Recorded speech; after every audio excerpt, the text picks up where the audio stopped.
everyone has made me feel so welcome when I started here, and everyone is just looking to help out each other.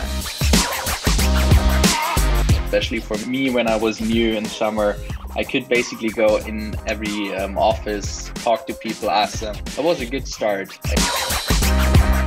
I like that I can be flexible.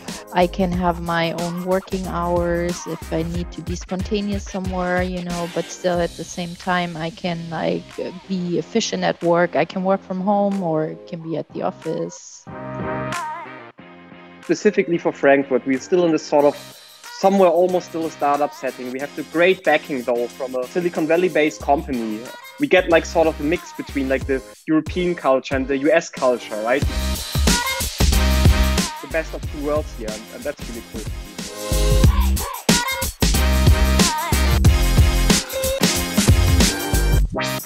It's nice that we can participate in the success of the company.